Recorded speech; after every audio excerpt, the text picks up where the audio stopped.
Hello friends, इस video के अंदर हम SC/ST एक्ट के चैप्टर 5 जो लास्ट चैप्टर है उसे हम डील करेंगे। मिसलेनियस चैप्टर 5 की जो रेंज है वो सेक्शन 16 से लेकर 23 तक है।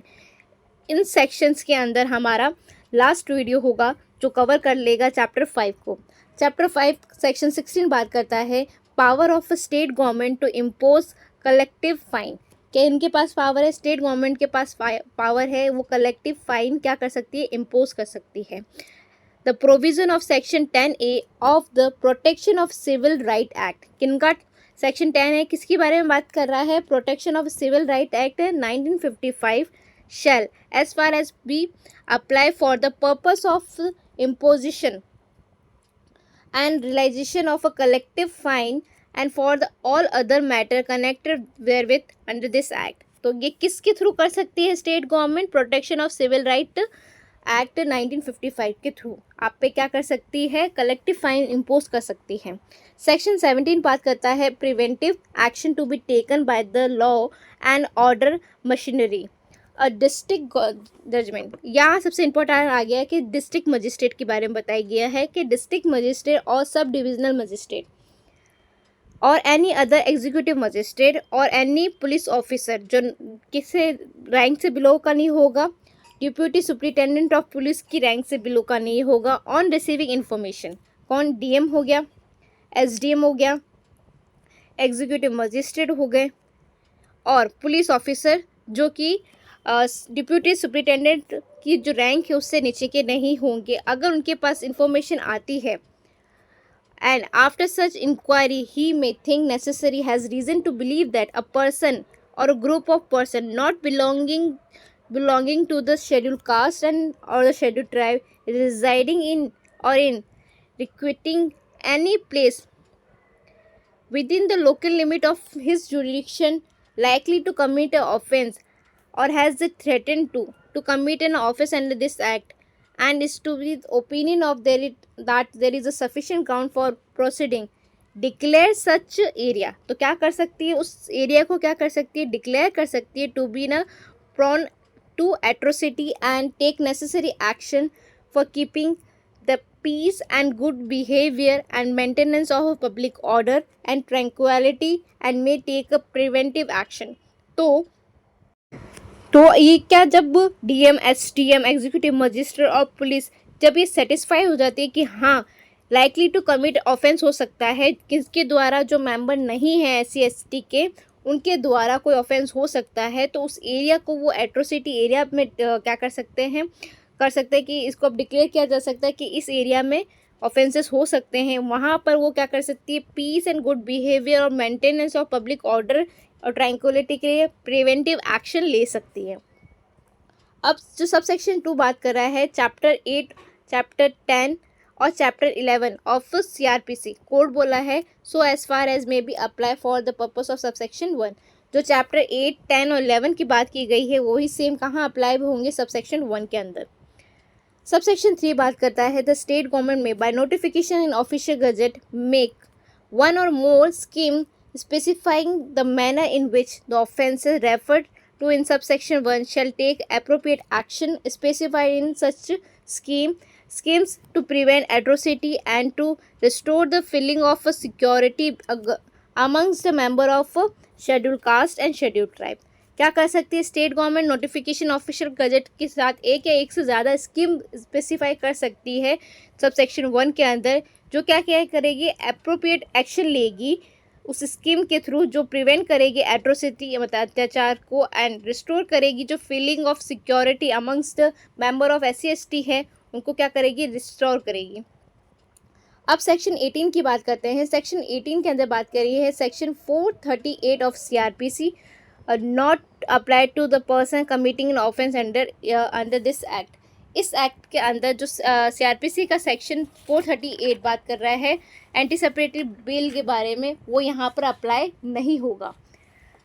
Nothing in this section 438 of the code shall apply in relation to any case involving the arrest of any person on acquisition of having committed the offence under this act. मतलब हम anti सेपरेटरी bill नहीं ले सकते हैं इस act के अंदर। अब सेक्शन 18 कैपिटल A जो कि ऐड किया गया है 2018 के अमेंडमेंट से, ये ऐड हुआ है 2018 के अमेंडमेंट के थ्रू।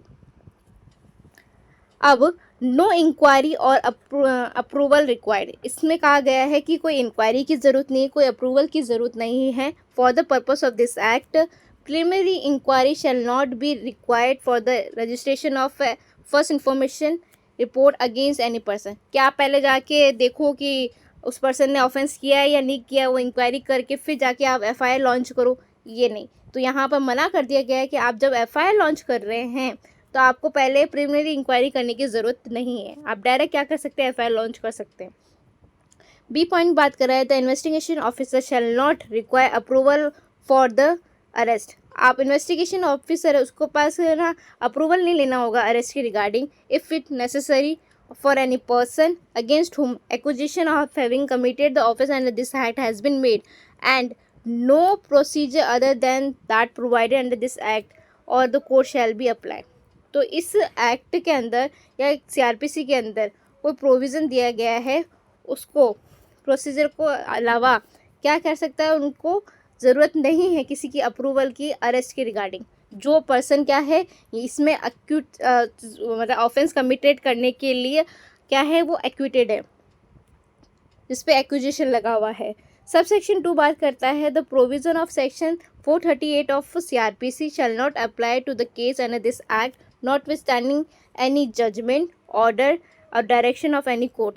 किसी जजमेंट पे भी अप्लाई नहीं होगा, ना ऑर्डर ना डायरेक्शन ऑफ किसी कोर्ट के डायरेक्शन पे भी सेक्शन 438 जो सीआरपीसी का है इस एक्ट के अंदर अप्लाई नहीं होगा। सेक्शन 19 बात करता है सेक्शन 360 ऑफ सीआरपीसी और the provision of probation of offender act not to apply to person guilty of offence under the act. Probation का भी बेनिफिट आपको नहीं मिलेगा, जो फर्स्ट टाइम ऑफेंस करते हैं तो उनको क्या किया जाता है, प्रोबेशन का बेनिफिट दिया जाता है।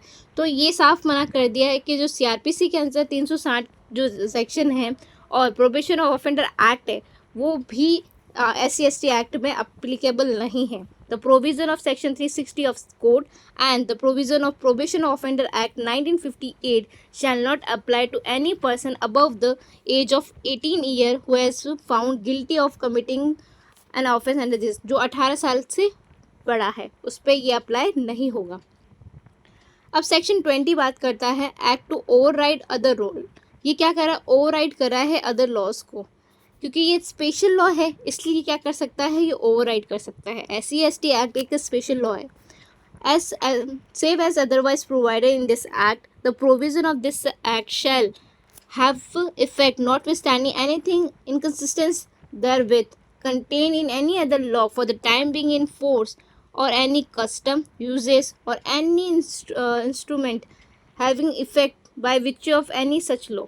तो ये किसी कस्टम पे या किसी पे कोई यूजेस है उस पर भी क्या कर रहा है, ओवरराइड कर रहा है। सेक्शन 21 बात करता है duty of government to ensure effective implementation of the act. तो क्या क्या ड्यूटी है गवर्नमेंट की, तो वो इंश्योर करेगी इम्प्लीमेंटेशन ऑफ इस एक्ट के लिए subject to such rules as central government may by notification of by notification state government shall take some measure may be necessary for the effective implementation of this act। State central government क्या करेगी, as a rule क्या करेगी अपने behalf है, make in this behalf. State government को क्या करेगी, take the major, वो क्या करेगी, नेसेसरी मेजर लेगी, इम्प्लीमेंटेशन करेगी, इस एक्ट के अंदर इफेक्टिव मेजरमेंट लेगी। सब सेक्शन 2 बात कर रहा है in particular and without prejudice to generality of foregoing provision the measure में इंक्लूड। इसके अंदर क्या क्या चीज़ें इंक्लूड की जाएगी, the provision of adequate facility including legal aids and the person subject to the atrocity to enable them to avail themselves for justice. ठीक है, उनको एडुकेट फैसिलिटी देना है, ट्रैवलिंग के रिगार्डिंग, मेंटेनेंस के रिगार्डिंग, विटनेसेस को एक्सपेंसेस के regarding दी गई है, इकोनॉमिक सोशल रिहैबिलिटेशन के बारे में बात की गई, अपॉइंटमेंट किया जा रहा है एक्साइज सुपरविज़न के लिए, प्रोसिक्यूशन, ठीक है, जो कॉन्ट्रवेंशन उस एक्ट के अंदर है, और सेटिंग अप कर रही कमेटी और appropriate level of state government की जो क्या करेगी, असिस्ट करेगी गवर्नमेंट को formulation of implementation of measure. जो यहाँ पर हम बात कर रहे हैं इम्प्लीमेंटेशन ऑफ मेजर के लिए, उसको क्या कहें, फॉर्मुलेट करने के लिए, असिस्ट करने के लिए। Provision of periodic survey, periodically survey कर सकती है। Working for the provision of this act with the review to suggesting measure and better implementation of the provision. इस एक्ट के अंदर बेटर इम्प्लीमेंटेशन हो इसके लिए क्या पीरियडिकली सर्वे भी कर सकती है। द आइडेंटिफिकेशन ऑफ एरिया, किसी एरिया को आइडेंटिफिकेशन कर सकती है जहाँ पे SC/ST मेंबर है लाइकली सब्जेक्ट टू एट्रोसिटी, जहाँ पे एट्रोसिटी हो सकती है, या adoption of any measure to ensure the safety of such member, तो उन मेंबर की सेफ्टी के लिए क्या कर सकती है, अडॉप्शन कर सकती है किसी मेजर्स को। सबसेक्शन 3 बात करता है कि सेंट्रल गवर्नमेंट क्या कर सकती है, take step may be necessary to coordinate to measure take by the state government under subsection 1। क्या कर सकती है, नेसेसरी स्टेप ले सकती है जो कोऑर्डिनेट करेगी स्टेट गवर्नमेंट के साथ में। सबसेक्शन 4 का बात करता है कि सेंट्रल गवर्नमेंट क्या कर सकती है, every year place on a table each house of parliament a report on a measure take by itself or by the state government to क्या कर सकती है, प्रोविज़न ले सकती है इस सेक्शन के थ्रू। क्या कर सकती है, हर साल किसी प्लेस ऑफ टेबल में ईच हाउस ऑफ पार्लियामेंट में रिपोर्ट बना सकती है, मेजर ले सकती है, ठीक है, बाय द स्टेट गवर्नमेंट के थ्रू। अब सेक्शन 22 बात करते हैं protection of action taken in good faith. अगर कोई गुड फेथ में आपने एक्शन ले लिया है तो आप पे नो सूट प्रोसिक्यूशन और other legal proceeding shall lie against the central government और अगेंस्ट द स्टेट गवर्नमेंट और एनी ऑफिसर और अथॉरिटी ऑफ गवर्नमेंट और any other person for anything which is in good faith done intended to be done under this act. अगर good faith में किसी government servant के द्वारा या public या स्टेट गवर्नमेंट के ऑफिसर के द्वारा कोई काम किया जा रहा है, ठीक है, अगर किसी पर्सन के द्वारा भी जो गुड फेथ में है और intended to be done under this act, तो वो क्या होगा, उसके अगेंस्ट में कोई भी सूट प्रोसिक्यूशन लीगल प्रोसीडिंग नहीं की जाएगी। सेक्शन 23 जो बात करता है पावर टू मेक रूल्स के रिगार्डिंग, सेंट्रल गवर्नमेंट के पास पावर है बाय नोटिफिकेशन ऑफिशियल गजर make rules carrying out the purpose of this act. किनके पास पावर है, सेंट्रल गवर्नमेंट के पास पावर है, वो रूल मेकिंग पावर।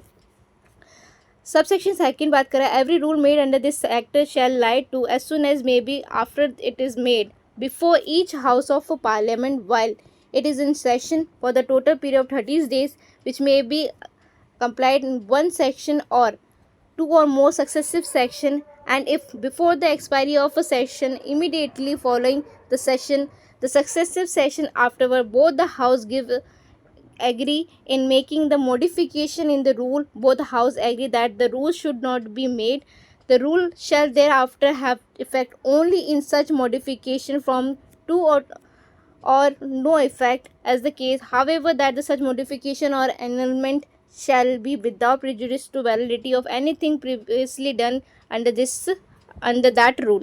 ये बात कह रहा है कि rule making power central government के पास है। सेंट्रल गवर्नमेंट क्या कह सकती है, ईच हाउस ऑफ पार्लियामेंट में जब सेशन हो जो 30 days का होगा तो दोनों तरफ से क्या कर सकती है, रूल मेक कर सकती है, मॉडिफिकेशन कर सकती है। अगर वो हाउस क्या होते हैं, एग्री होते हैं, सक्सेसिव सेशन में 2 या मोर, एक या एक से ज़्यादा सेशन के थ्रू भी किया जा सकता है। आज हमने हमारा SC/ST एक्ट को पूरी तरह से कंप्लीट कर लिया है। SC/ST एक्ट में एक शेड्यूल भी है जो कि हमने इंसर्ट किया गया है, ये इसको ऐड किया गया है 2015 के अमेंडमेंट से। इस शेड्यूल के अंदर एट्रोसिटी जो बात की गई है पनिशमेंट की, वो कौन कौन सी बताई गई है। जो हमने सेक्शन 3 के अंदर एट्रोसिटी की पनिशमेंट देखी थी, उसके सबसेक्शन 2 के अंदर ये डिफ़ाइन किया गया था, जो IPC के अंदर शेड्यूल में दिया गया पनिशमेंट वो भी इंक्लूड की जाएगी। तो IPC के अंदर कौन कौन सी दी गई है, सेक्शन 120A, B, ये सारी जो लिस्ट दी गई है इसकी पनिशमेंट भी इंक्लूड की जाएगी।